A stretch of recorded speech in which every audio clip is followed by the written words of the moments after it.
The train was delayed by 6 hours. I know that sounds like the beginning of a complaint. It isn't. He was already in the compartment when I found my seat. Dark coat, window side, reading something he closed when I sat down. Not rude, just done. The way people are when they've decided the journey is something to survive. I had the same plan. For the first hour, we said nothing. The rain was very loud against the glass, and the carriage was warm in that particular way old trains are warm. Close and slightly amber, like the inside of something that has been running a long time. I watched the fields go dark outside. He watched them too, I think, though I wasn't looking directly. At some point, his knee shifted and rested against mine. Not deliberately. He didn't notice. I noticed. I didn't move. That's the thing I keep returning to. I could have shifted 6 inches and the whole evening would have been different.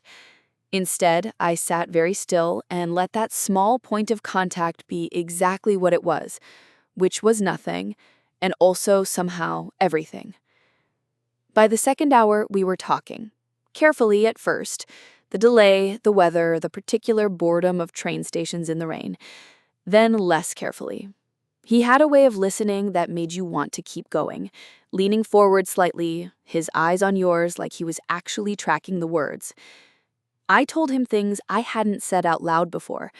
Not secrets, exactly. More like the thoughts you carry quietly for years and don't realize you've never spoken until you hear your own voice saying them to a stranger on a delayed train. He did the same. By the 4th hour, the lights in the carriage had dimmed. Most of the other passengers were asleep. He had taken off his coat, and I had taken off mine. The space between us on the seat had narrowed without either of us deciding to narrow it. He had very good hands. I noticed because he used them when he talked, not wildly, just present. At one point, he picked up my book from the table to read the back of it and handed it back, and his fingers were warm, and I felt that warmth for a long time after. We didn't talk about whether we would see each other again. That wasn't the agreement. There was no agreement, but we both understood. Some things only work inside their own edges. When the train finally arrived, it was almost midnight. We stood on the platform in the cold, and he looked at me for a moment the way people look at something they are about to remember. Then he said goodnight and walked toward the exit and didn't look back. I stood there a while longer. There's a specific kind of ache that isn't grief and isn't longing exactly.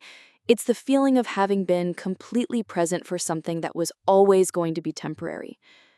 I've been on that train 100 times since then. The seat by the window is always empty. I always sit somewhere else.